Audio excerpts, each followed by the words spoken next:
This brief video today is for all you homesteaders out there. I'm a consulting forester, and I wanted to talk with you about something I've done in my woods to benefit not only my forest, but also be used to benefit what we're trying to do here on the homestead.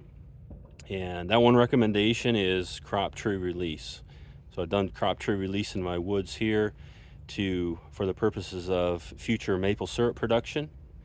I've also done crop tree release you can also do crop tree release on your property to produce mushroom logs for mushroom cultivation, but you also can do it to release those trees that are producing a food source for the livestock that you may be moving through your woods, in particular oak. They're dropping acorns.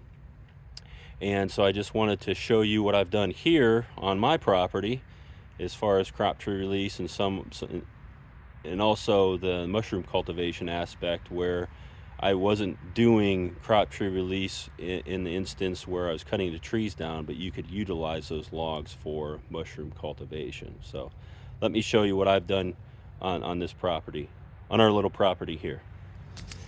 Okay, so here's a sugar maple, and that sugar maple is the only sugar maple on our property. And here you have a yellow poplar, and I wanted to release this crown of the sugar maple, and so you could see the dead crown of the yellow poplar.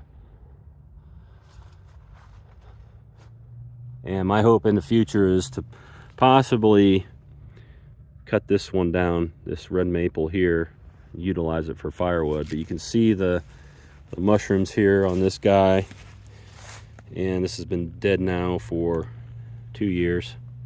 And I double girdled this guy, and I left it standing for wildlife habitat, but I wanted to open up the crown for this tree to grow more effectively and efficiently. And so that's with future maple syrup production in mind.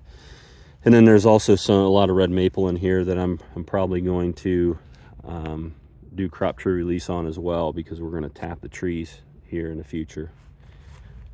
Let me show you our mushroom cultivation area. I cut these trees down on one of my clients' properties. I wasn't doing crop tree release at that point, but if you have oak and want to grow shiitake mushrooms, you can use it. Even aspen for growing oyster mushrooms is good as well. So here we have set up for our mushroom cultivation. I have more logs over there I need to move over here.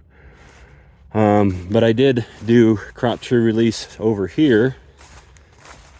I only have 2 nice oak trees on our property. Actually 3, because there's one on the edge. There's one here, one here. But here, this was a red maple tree. I girdled it, and then a couple years later I cut it down. You can see opening up this gap in the forest canopy for this oak tree here. This is going to be encouraging this to grow more effectively and efficiently and be producing acorns.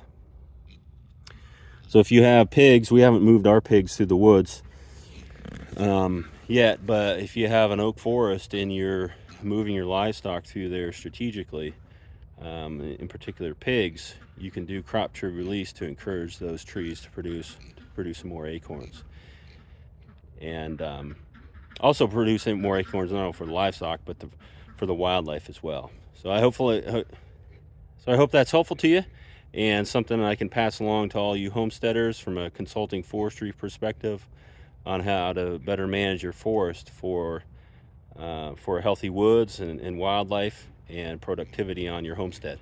Take care.